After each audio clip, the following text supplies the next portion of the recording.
دوستو شیطانی مثلث جسے اجزا مثلث بھی کہتے ہیں، دراصل مثلث برمودا اور خلائی برمودا تکون کی طرح کا ایک پراسرار مقام ہے جو بحر الکاہل میں جاپان اور فلپائن کے نزدیک واقع ہے۔ یہ جاپان کے ساحلی شہر یوکوہاما، ماریانا جزائر اور فلپائن کے جزیرے گوام کے درمیان واقع ہے۔ اس سمندر کو جاپانی لوگ مانوومی کہتے ہیں، جس کے معنی شیطان کا سمندر ہے۔ برمودا تکون اور شیطانی سمندر پر تحقیق کرنے والوں میں ایک بڑا مشہور نام چارلس برٹلز کا بھی ہے۔ وہ اپنی کتاب دی ڈریگن ٹرائینگل میں لکھتے ہیں کہ 1952 تا 1954 جاپان نے اپنے 5 بڑے فوجی جہاز اس علاقے میں کھوئے ہیں۔ افراد کی تعداد 700 سے اوپر ہے۔ اس معمہ کا راز جاننے کے لیے جاپانی حکومتوں نے ایک جہاز پر 100 سے زائد سائنسدانوں کو سوار کیا، لیکن شیطانی سمندر کا معمہ حل کرنے والے خود معمہ بن گئے۔ اس کے بعد جاپان نے اس علاقے کو خطرناک قرار دے دیا۔ یہ علاقہ بہت خطرناک ہے۔ دوستو، ویڈیو میں مزید آگے بڑھنے سے پہلے ہمیشہ کی طرح آپ سے ایک ریکویسٹ ہے، اگر آپ نے میرا چینل ابھی تک سبسکرائب نہیں کیا تو پلیز سبسکرائب کر لیں اور بیل کا آئیکن دبا دیں تاکہ میری آنے والی ہر نئی ویڈیو کا نوٹیفیکیشن آپ تک پہنچتا رہے۔ چلیے دوستو، پڑھتے ہیں مزید ویڈیو کی طرف۔ 5 دسمبر 1945 کو امریکی بحریے کے 5 بمبار TBM ایونجر طیاروں نے فورٹ لارڈ ڈیل فلوریڈا سے دوپہر 2:10 پر اڑان بھری۔ یہ پرواز جہاز رانی کی مشقوں کے سلسلے کا حصہ تھی، جسے فلائٹ 19 کا نام دیا گیا۔ 320 میل کے راستے پر مشتمل اس سفر میں انہیں مشرق سے فلوریڈا، پھر شمال کے ساحلی علاقے سے گزرتے ہوئے گرینڈ بیاما جزیرے کے اوپر سے ہو کر جنوب مغرب کا رخ کرنا تھا اور اس کے بعد اپنے اڈے کی سمت واپس آنا تھا۔ 5 روز بعد جب ان 5 میں سے کسی ایک جہاز کا بھی سراغ نہ ملا تو ان کی تلاش بند کر دی گئی۔ 5 جہازوں کے غائب ہونے کا واحد اشارہ ریڈیو پیغامات کے چند ٹکڑے تھے، جن سے کوئی مطلب برآمد کرنا بالکل ہی مشکل تھا۔ تربیتی مشق کی قیادت تجربہ کار pilot lieutenant Charles Carroll Taylor کر رہے تھے، جن کے ہمراہ ایک اور کونا مشق پائلٹ بھی تھے، جو ایک سیدھی سادے مشق میں دیگر 12 زیر تربیت ہوابازوں، بندوقچیوں اور ریڈیو آپریٹر کی رہنمائی کر رہے تھے۔ لیکن پرواز کے 2 گھنٹے بعد ٹیلر نے ریڈیو کے ذریعے بیس سے رابطہ کر کے بتایا کہ وہ سمتوں کی پہچان مکمل طور پر کھو چکے ہیں۔ انہوں نے کہا کہ سمتوں کا تعین کرنے والے میرے دونوں آلات جواب دے چکی ہیں۔ میں زمین پر ہوں لیکن یہ ٹوٹی پھوٹی ہوئی ہے۔ مجھے یقین ہے کہ میں کیز میں ہوں، لیکن میں نہیں جانتا کس قدر نیچے ہوں، اور میں نہیں جانتا کہ فورٹ لارڈ ڈیل واپس کیسے پہنچوں۔ اگر فلائٹ 19 اپنے طے شدہ راستے پر رہتی تو اس وقت اسے فلوریڈا کیز کے آس پاس بھی نہیں ہونا چاہیے تھا، بلکہ اسے 200 میل دور گریٹ سیل کے اوپر ہونا چاہیے تھا۔ اگلے 2 گھنٹوں کے دوران ٹیلر نے ریڈیو سے رابطہ کر کے کہا کہ انہیں یقین ہے کہ وہ خلیج میکسیکو کے اوپر ہیں اور فلوریڈا واپس آ رہے ہیں۔ ان کے آخری پیغام سے پتہ چلا کہ فلائٹ 19 کے 5 طیارے ایندھن کی کمی کا شکار ہو رہے ہیں اور اب انہیں فیصلہ کن اقدامات کرنے ہوں گے۔ تمام جہاز بالکل بری طرح بند ہو چکے تھے۔ سمندر آتے ہی ہمیں جان چھڑانی ہے۔ جب پہلا آدمی 10 گیلن تک اندر پہنچ جائے گا تو ہم سب بھی ایک ساتھ پانی میں اتر جائیں گے۔ علاقے کی کھوج لگانے کے لیے 2 اڑنے والی کشتیاں بھیجی گئی تھی۔ ایک کو واپس لوٹنا پڑا کہ اس کے اینٹینا پر برف جم گئی تھی، جبکہ دوسری سمندر میں گر کر تباہ ہو گئی تھی۔ فلائٹ 19 کے لیے شروع ہونے والے 5 دن کی تلاش میں تقریباً 2,50,000 مربع میل میں کھلے سمندر علاقے میں چھان بین کی گئی، لیکن ان کا کوئی بھی سراغ نہیں ملا۔ 5 طیارے بظاہر واقعی زمین کے اوپر سے غائب ہو چکے تھے۔ ایک صحافی نے دعویٰ کیا کہ لاپتہ ہونے کے تحقیقات کے لیے قائم کیے گئے بحریہ انکوائری بورڈ کے ایک رکن نے انہیں بتایا کہ فلائٹ 19 مریخ کی طرف اڑ گئی ہے۔ اس طرح برمودا ٹرائینگل کی پراسراریت شروع ہوئی، جس نے اگلے 3 دہائیوں تک عوامی تصور کو اپنی لپیٹ میں لے رکھا۔ برمودا ٹرائینگل اندازاً میامی کے کچھ مقامات، پورٹریکو میں سان اوان اور برمودا جزیرے کے درمیان کا علاقہ ہے۔ اگرچہ قصے کہانیوں کو قابل قبول بناتے ہوئے اکثر یہ حدیں دھندلا جاتی ہیں۔ کہا جاتا ہے کہ طیارے اور کشتیاں خطرناک حد تک باقاعدگی سے اس علاقے میں تباہ اور غائب ہو جاتے ہیں، جسے شیطان کا مثلث بھی کہا جاتا ہے۔ بے سر و پا نظریات بے شمار ہیں۔ برمودا ٹرائنگل نامعلوم اڑنے والی چیزوں کا مرکزی مقام ہونے سے اٹلانٹس کا دلدلی شہر مقام ہونے تک، جہاں ہوائی جہازوں اور کشتیوں کے غائب ہونے کا الزام غیر معمولی یا مافوق الفطرت عناصر کے سر توپ دیا جاتا ہے۔ برمودا ٹرائنگل 1970 اور 1980 کے مقبول عام ثقافت میں جذب ہو گیا تھا، جسے میڈیا نے بھی خوب توجہ دی۔ 1977 کی ٹی وی سیریز دی فینٹاسٹک جرنی نے ایک خاندان کے سائنسی تحقیق کے سفر کے دوران بیان کیا جو برمودا ٹرائنگل میں سبز بادلوں کی زد میں آ جاتا ہے اور ایک پراسرار زمین پر ان کا جہاز پھٹتا دکھائی دیتا ہے، جہاں وقت کے دھارے آپس میں ٹکراتے اور آپس میں مل جاتے ہیں۔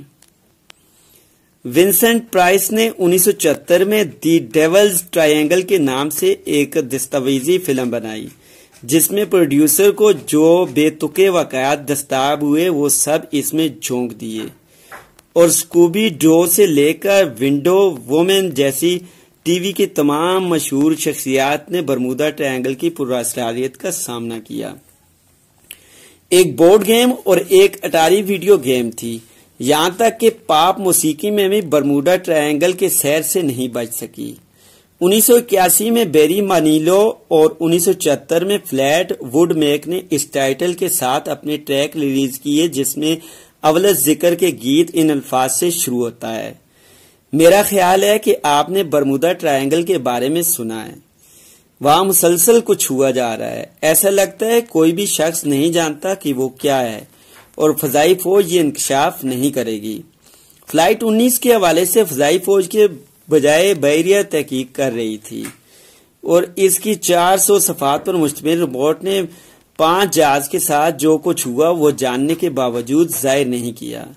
لانس ڈیوڈ کوشے کی 1975 میں شائع ہونے والی کتاب دی برمودا ٹرائنگل مسٹری سالورڈ بالکل بھی اپنے عنوان کی ترجمانی نہیں کرتی، بلکہ اس نے فلائٹ 19 سے متعلق غیر معمولی نظریات پر کہتے ہوئے اوس ڈال دی کہ طیاروں کا ایندھن ختم ہو گیا تھا اور عملہ اپنے ناقص ہوائی جہازوں کے ڈوبنے سے پہلے حفاظتی کشتیوں میں سوار نہیں ہو سکا۔ لیکن یہ فلائٹ 19 کے بنیادی پراسراریت کو حل نہیں کر سکی۔ ان کے سمت کا تعین کرنے والے آلات کیوں کام کرنا چھوڑ گئے، وہ اس قدر دور کیسے نکل گئے، اور مخفی ریڈیو پیغامات کیوں بھیجے گئے تھے جن میں کہا گیا حتیٰ کہ سمندر بھی ویسا نہیں لگتا جیسا ہونا چاہیے تھا، اور پھر زیادہ سنسنی خیز ایسا لگتا ہے کہ میرے پیچھے مت آنا۔ 1974 میں شائع ہونے والی چارلس برٹلز کی بیسٹ سیلر کتاب دی برمودا ٹرائنگل نے اس کی پراسراریت کو دیا، جس کی سنسنی خیز مواد کی خواہش مند عوام میں 20 ملین کاپیاں فروخت ہوئیں۔ در حقیقت ممکنہ طور پر یہ برٹلز کی کتاب ہی ہے جس نے برمودا مثلث کے خیال کو پراسرار اور غیر معمولی جگہ کے طور پر لوگوں کے ذہنوں میں نقش کیا۔ آسٹریلوی ریاست کوئنز لینڈ میں واقع گریفت یونیورسٹی سے پی ایچ ڈی کے امیدوار شین سیٹرلے کہتے ہیں کہ برمودا ٹرائنگل کی افسانوی داستان کا آغاز 1964 میں ہوا، جب ونسنٹ نے ارگوس میگزین کے لیے ایک مضمون لکھا، اور 1976 میں چارلس برٹلز اور رچرڈ ونر کی کتابوں نے صحیح معنوں میں اسے آسمان پر پہنچا دیا۔ لیونارڈ نیموئے نے 1977 میں T V series in search of میں برمودا ٹرائنگل پر خوب بحث کی۔ وہی علاقہ کیوں؟ کیا واقعی سمندر کے دیگر علاقوں کے علاوہ وہاں زیادہ حادثات پیش آئے؟ جہاں تک میں جانتا ہوں وہ علاقہ مکمل طور پر سوابدیدی ہے، اور اعداد و شمار کے مطابق وہاں ہوائی یا سمندری جہاز کھو جانے کے واقعات بہت زیادہ نہیں ہیں جنہیں برمودا ٹرائنگل کہا جاتا ہے۔ مقبول عام ثقافت پر اس کے اثرات اس بات کا ثبوت ہے کہ برمودا ٹرائنگل کتنے وسیع پیمانے پر کہتے ہیں۔ بعض معنوں میں یقیناً یہ مخصوص وقتوں کی علامت تھی۔ 60 اور 70 کی دہائی کے بارے میں بھی سوچئے، جب ہم چاند پر جا رہے تھے اور 1977 میں اسپائل برگ کی فلم بگ کلوز انکاؤنٹرز آئی تھی۔ یہ وہ وقت تھا جب کوئی اوپر دیکھ رہا تھا۔ میرا خیال ہے اس علاقے میں کبھی کسی مسافر بردار طیارے کو حادثہ پیش نہیں آیا، اور اس فرض داستان کے غبارے سے ہوا نکالنے کے لیے آپ خود اس علاقے سے گزرنے والے جہازوں کو آن لائن نقشے پر دیکھ سکتے ہیں۔ لیکن میں یہ نہیں کہوں گا کہ ہم عمومی طور پر زیادہ سلجھ گئے ہیں، بس یہ ہوا کا ہماری کہانیوں اور خرافات کے موضوعات بدل گئے۔ اپنی بات میں اضافہ کرتے ہوئے سیٹرلے کہتے ہیں کہ بعض اوقات یہ بھیانک غلطی ہوتی ہے جب کوئی چیز عجیب معلوم ہوتی ہے، اور جو کچھ ہم نے ابھی دیکھا ہوتا ہے اس کی سائنس یا فطری توجہ نہیں ہوتی۔ لوگ فوری طور پر اس سے کوئی وضاحت منسوب کر دیتے ہیں اور بعض اوقات اس سے مافوق الفطرت سے جا ملاتے ہیں۔ کوئی بھی نظریہ نہ ہونے کے بجائے لوگ سائنسی نظریے کو ترجیح دیتے ہیں۔ ایک نوع کے طور پر یہ ہماری جبلت میں شامل ہے کہ ہم ایسے نقوش ڈھونڈتے ہیں جو بقا کے لیے ضروری ہوتے ہیں، لیکن اکثر وہ ہمیں غلط مثبت سے زیادہ میں گھاس میں سرسراہٹ دیکھ کر ہوا کے بجائے شیر کا سوچنا قابل فہم ہے۔ جب واقعہ کی وضاحت ہونا ابھی باقی ہو تو لوگ اکثر غیر فطری یا مافوق الفطرت کی طرف رجوع کرتے ہیں، لیکن جب واقعے کی تسلی بخش فطری وضاحت مل جائے تو لوگ غیر فطری یا مافوق الفطرت دعویٰ کو فرسودہ کہنے لگتے ہیں۔ برمودا تکون بحر اوقیانوس میں واقع اسرار مقام ہے۔ اس مقام سے وابستہ چند داستانیں ایسی ہیں جن کے باعث اس کو شیطانی مثلث بھی کہا جاتا ہے۔ ان داستانوں میں انسانوں کا غائب ہو جانا اور بحری اور فضائی جہازوں کا کھو جانا جیسے غیر معمولی اور مافوق الفطرت واقعات شامل ہیں۔ ان مافوق الفطرت داستانوں کی تفسیر کے لیے جو کوششیں کی گئی ہیں ان میں بھی اکثر غیر معمولی اور مسلمہ سائنسی اصولوں سے ہٹ کر ایسی ہیں جن کے لیے کم از کم موجودہ سائنس میں کوئی ٹھوس ثبوت نہیں ملتا۔ ان تفاسیر میں طبیعت کے قانون کا معلق اور غیر مؤثر ہو جانا، ان واقعات میں بیرونی ارضی آیات کا ملوث ہونا جیسے خیالات اور تفرقات میں پائے جاتے ہیں۔ ان گمشدگی کے واقعات میں سے خاصے یا تقریباً تمام ہی ایسے ہیں جن کے ساتھ ایک معمہ کی خصوصیت وابستہ ہو چکی ہے، اور ان کو انسانی عمل دخل سے بالا پیش آنے والے حوادث کی حیثیت دی جاتی ہے۔ بہت سی داستانیں ایسی ہیں جو یہ ظاہر کرتی ہیں کہ برمودا ٹرائنگل کو تاریخی اعتبار سے ملاحوں کے لیے ایک اسطورہ یا افسانوی مقام کی حیثیت حاصل رہی ہے۔ بعد میں آہستہ آہستہ مختلف مصنفین اور ناول نگاروں نے بھی اس مقام کے بیان کو الفاظ کے بامہارت انتخاب اور انداز و بیان کی آرائش و زیبائی سے مزید پر اسرار بنانے میں اہم کردار ادا کیا۔ دوستو، برمودا کے بارے میں بعض مفکرین کا خیال ہے کہ اصل میں یہاں 18ویں اور 19ویں صدی میں برطانوی فوجی اڈے اور کچھ امریکی فوجی اڈے تھے۔ لوگوں کو ان سے دور رکھنے کے لیے برمودا کی مثلث کے افسانے مشہور کیے گئے، جن کو قصص یا فکشن لکھنے والوں نے اپنے ناولوں میں استعمال کیا۔ اب چونکہ اڈوں والا مسئلہ اتنا اہم نہیں رہا، اس لیے عرصے سے سمندر کے اس حصے میں ہونے والے پراسرار واقعات بھی نہیں ہوئے۔ مواصلات کے اس جدید دور میں اب بھی کوئی ایسا علاقہ نہیں ملا جہاں قطب نما کی سوئی کام نہ کرتی ہو یا اس طرح کے واقعات ہوتے ہوں جو برمودا کے مثلث کے سلسلے میں بیان کیے جاتے ہیں۔